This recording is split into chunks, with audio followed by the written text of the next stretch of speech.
Hello everyone, this is the second video to my channel.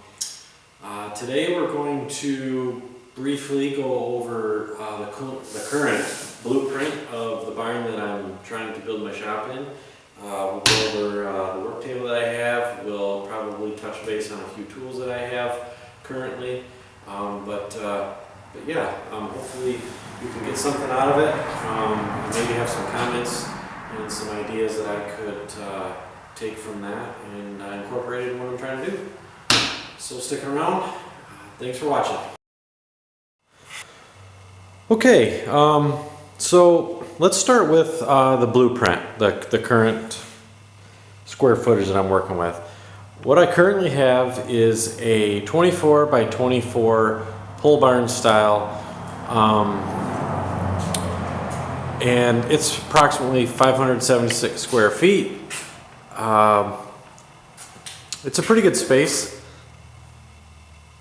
It's small, but I wanted something that was, for budget reasons, I wanted something that would be easy to heat. It would be manageable. Everything would be kind of a few steps away. I could get tools quick and easy. I think obviously everybody would love a 30 by 40 pole barn workshop, but like I said, budget reasons, trying to finish something like this gets quite expensive as well. So that is what I have. What I currently have up on the ceiling for lighting is I have a 11 4-foot LED 5000K lumens, I believe, or Kelvin, and 4100 lumens. I believe the brand is Sunco, and I thought I have a box here. So these work pretty good. What I did is I installed an outlet on one side of the building, as you can see over there. And what I did is they daisy chain right across. I wish I could have put one up in the center, but with my overhead door, I can't really do that. But the lighting seems to be great. I don't notice any shadows. I think there's a calculation out there that states how many lumens per square foot you should have. I believe I'm right around the 80 mark. I think it's between 75 and 100 lumens per square foot is what you should have. Next, what I have is, you can see I came in, where I came in my electrical, I originally wanted to do a panel, but my garage is right next door to this, and instead of spending the money into doing that, I just decided to bury a line and run, I think I've got 4 circuits in here currently. The outlets are on two circuits, and the lights are on 2 separate circuits. I believe there's 9 outlets that run around the side. I have conduit, 3/4 inch, that go up each post, and the wiring comes down. I did that so that I could, if I need to add more outlets, I can do so in the future. Let's start with, well, let's see. Sorry if I'm yammering here. I'm trying to make sure I don't skip around too much and I cover everything. You can see on the ceiling, I did put plywood. I originally looked at steel, but with cost and budget reasons again, I decided to go with plywood, and it actually turns out really well. I like the rustic look of it in more of a workshop environment. I have not insulated it yet. I'm planning on doing that later in the coming summer, and definitely before next winter for sure. So let's go over some tools that I currently have. So a few weeks ago, I built myself, I needed a work table out here really bad. So I decided to go with, the top part of this is 4 by 8. I have particle board underneath this hardboard. It's like 1/2 inch, and I decided to go with a 1/4 inch hardboard on top. I've listened to a lot of videos, and there's so many different tables out there that are being built with different ideas. But I like the hardboard because of obviously the surface. It's definitely, it's already smooth and slippery. And if I ever just destroy this, I can unscrew it, put a new one on, and I'm good to go. I decided to go with a mahogany trim. I routed the edges just to give it that look. I'm probably going to put some linseed oil or something on this to bring out the green. The bottom part is just your typical 2x4 construction. I left these two compartments completely open because I plan on building some things. I'm drawing them up currently actually to figure out what I want to incorporate here. I think what I'm going to do is I'm going to keep this side open. I'm going to incorporate dust collection in here somehow. I have a small dust collector that I acquired years ago, and I think I'm going to stick that on the front side and box that all in, and then I can have something for the table saw. On this side, I think I'm going to incorporate some pull-out drawers for the, I'm going to buy some Milwaukee containers, and I can just pull them out, take out the hardware I need, and slide it back in. I do have about an 18-inch overhang because the back of my table saw, it has the motor and everything that sticks out the back. So I needed something to be able to go as close to the table saw as I could. The table sits about 1/8 of an inch lower than the table saw, but I need to figure out dust collection for a contractor saw. If anybody has any ideas, please leave a comment below. I'm probably going to do a simple box in on the bottom, have a 4-inch port, and have it run under the table where I'll have the dust collector under there. I probably plan on putting a joiner next to this so that I can have the joiner, the saw, going in the dust collection.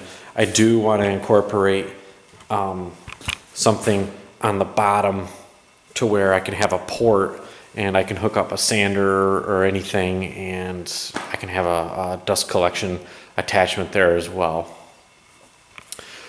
As far as some of the tools that I currently have in this building right now, as you can see, I have it's a TS2424-1 rigid table saw. This thing is absolutely fantastic. My dad actually gave this to me. I cleaned up the cast iron and it turned out pretty good. The fence system is great. It's got this little knob here that you can push and it squares up the fence. I've cleaned it up. I'll put some paste wax on the cast iron as soon as it warms up a little bit. But again, the only thing about this saw is the motor and everything sticks out the back, but that's something that I can try and come up with down the road. I have my old Ryobi 10-inch miter saw, sliding miter saw, and it's worked really well. The only reason I'm kind of cleaning it up, I'm trying to sell it, as I actually acquired a new saw that we'll check out here in just a second. So that has been a good saw. It's great for just cutting, simple construction grade 2x lumber, but nothing too precise. I've had to readjust the fence multiple times, but it's worked out really well. This guy, the 6-inch joiner from Grizzly, I actually acquired this from a gentleman local, and it was in pretty bad shape. The cast iron was all rusted. I had to replace some parts. You can see the guard and everything I've replaced. I've replaced some adjustment knobs and things. I actually took the whole cutter head assembly out and bought a whole new assembly, new bearings, new everything, and this thing is just awesome. I've been looking at Grizzly stuff for a couple of years now, and I'm really glad I acquired this. It's been a good tool so far. The next one I'd love to get is a planer, but we'll see. We'll see how that goes. But this guy, the reason why I'm selling the Ryobi is my wife actually bought me this new 12-inch Delta Cruiser saw, and this thing is a beast. It's got multiple adjustments. You can do 18-inch cut. You simply remove this fence, you put an auxiliary board here and your other board on top. It's got quick release. You can move this over, unlock this, you can move this. It's awesome. I've only made a few cuts with it so far, but I need to find a new home, which I plan on building a station somewhere. As far as what I plan on doing is that wall back there, I plan on, I think, going from that corner about 18 feet. And I'm gonna build I'm gonna call out another workstation. If I call it a miter saw station, it's not gonna have a fixed fence, and you know, the miter saw station that Jay Bates built, it's really awesome, but I don't want a fixed fence. I actually want more of a work area as well. I probably am going to incorporate some sort of dust collection, probably with a shop vac, and have a couple ports going. But I'll have that sitting probably close to center of the window. I think I'm going to have about 10 feet going this way, and, plus the saw. It'll be close to 18 feet. But I also want a nice work surface to come as well, and to be able to adjust to different places. But that is pretty much what I have right now. I do have an array of, obviously I've got all kinds of small tools, drills. I've been starting to acquire some crib jigs and things of that nature. So that's all in the garage right now. But as far as the bigger stuff, that's all out here right now. It's been really tough trying to continue on the barn, but work on other things as well between projects in the barn.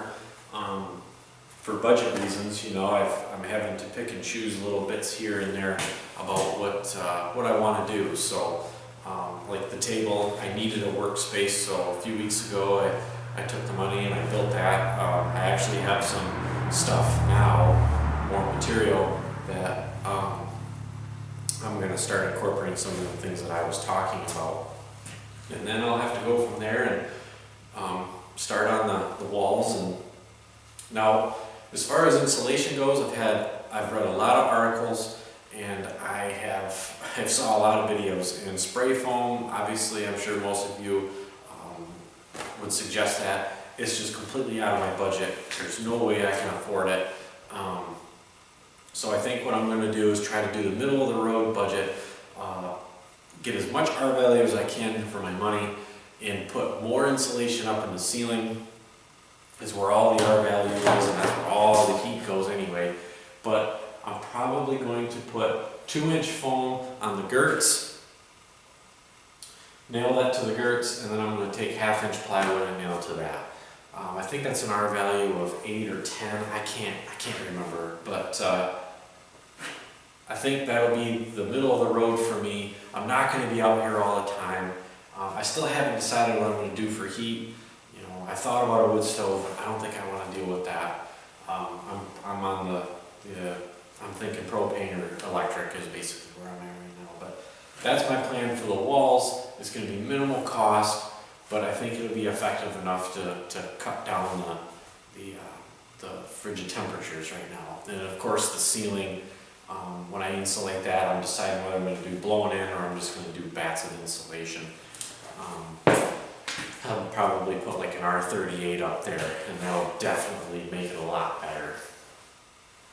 And I have a big access door up there. I did a 4-foot by 4-foot, so I could either pull up the big bats or be able to maneuver with the hose, depending on what I decide to do. But that's about it right now. If anybody has any suggestions on, you know, what I can do for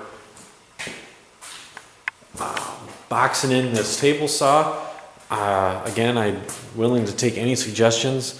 I have a few ideas. I would love to try and seal the back to where I can remove it and put it back on if I ever need to move the blade at a 45. But Another video to check out if you guys haven't seen it yet is Shop Nation. He actually built, I don't know how big his table is, but he has incorporated dust collection under his table as well. So I'm gonna take a few pointers from him. It turned out really well.